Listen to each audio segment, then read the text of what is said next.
आजकल की बदलती लाइफस्टाइल के कारण लोगों की बीमारियां भी बढ़ गई हैं। वहीं आपको बता दें कि डायबिटीज बहुत ही गंभीर बीमारी होती है, लेकिन आपको ये भी बता दें कि मधुमेह से ग्रसित लोगों की तुलना में टाइप 2 मधुमेह वाले लोगों में रिस्ट्रिक्टिव फेफड़े की बीमारी विकसित होने का जोखिम ज्यादा रहता है।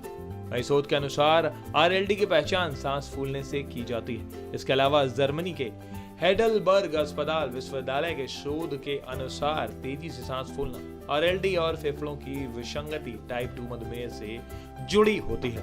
वहीं शोध के अनुसार जानवरों पर किए गए निष्कर्षों से भी रिस्ट्रिक्टिव फेफड़े की बीमारी और मधुमेह के बीच का संबंध पता चलता है। वहीं लोग अक्सर बिजी होने के कारण खाना खाना भूल जाते हैं। साथ ही आपको ये भी बता दें कि बार बार भूख रहना और उपवास करने की आदत से आप इस गंभीर बीमारी से ग्रसित हो सकते हैं। बेहतर होगा कि इसके लिए आप भूखे ना रहें। वहीं शोधकर्ताओं के अनुसार फेफड़ों की बीमारी टाइप 2 मधुमेह का देर से आने वाला परिणाम है।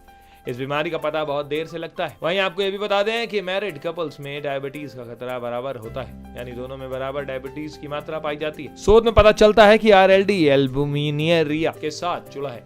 आपको बता दें कि एल्ब्यूमिन्यूरिया एक ऐसी स्थिति है जिसमें पेशाब का एल्ब्यूमिन स्तर पहले की अपेक्षा ज्यादा बढ़ जाता है। साथ ही संकेत होता है कि आप फेफड़ों की बीमारी और गुर्दे की बीमारी से ग्रसित हैं, जो कि नेफ्रोपैथी से जुड़ा मामला है।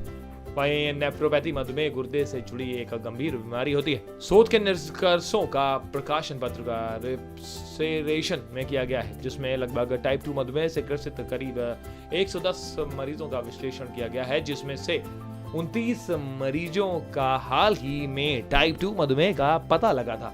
वहीं आपको बता दें कि 68 मरीज ऐसे थे जो पहले से ही मधुमेह बीमारी से ग्रसित थे और 48 मरीज ऐसे थे जो मधुमेह से ग्रसित नहीं पाए गए। क्यूरियन हेल्थ डेस्क की रिपोर्ट।